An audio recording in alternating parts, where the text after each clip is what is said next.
caafimaadka ee gobolka Banaadir meeshii ay joogeen inta wasiir Fawziyo ay joogtayna meel sare gaarsiisay aad baan ugu mahadcelinaynaa taas lagu qabtay ee dejinta caafimaadka ee wasaaradda caafimaadka ay ku wareejisay gobolka Banaadir aadan u soo dhaweynaynaa waxaan leenahay hambalyo leenahay marka intaas kadib waxaan rabaa inaan ku daro anoo soo gaabinayo waxaan xaflad ka horeysay aan halkaan uga qayb qaadanay wasaaradda waxbarashada oo ayaduna daadejisay wasaaradda caafimaadka oo maanta daadejisay marka waxay ku tusaysaa in gobolku oo shaqooyin badan oo gacanta la geli doono oo bulshada dan ugu jirto in badan waxaan leeyahay marka wasaaradda maaliyadda waxaan maanta aan wareejinayno ha ahaadaano resources yani qalabkii dhismooyinkii iyo shaqaalaha ka shaqeeya oo ah isla shaqaalihii gobolka degmooyinka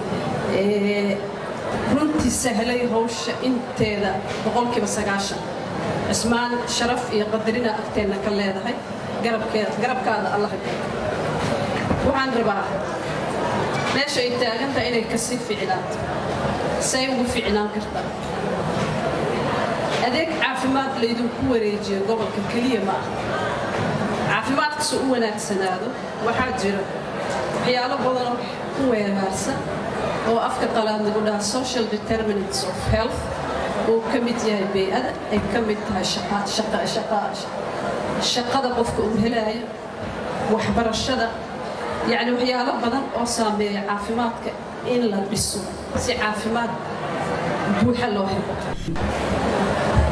وسائل عافماتك فدرالك إيوه هو يدا دريال كوبا أنا حافظ جوكته عدول عايز مجرين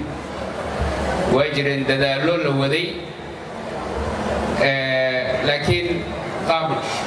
نظام سن الدولتين isaga hooseeya arintaas ma jirin in arintaas la sameeyo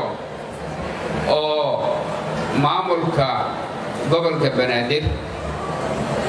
si kala hooseeya oo mas'uuliyad iska saaro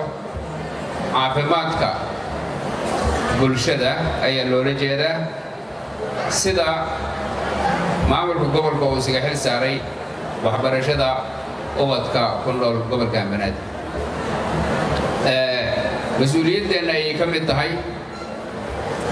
وحبرشدا أي عافماتك وأدقيد البلشدا أي سيدا كاركا أو بعين إن هندل قرينو أما قاعد فوق بنو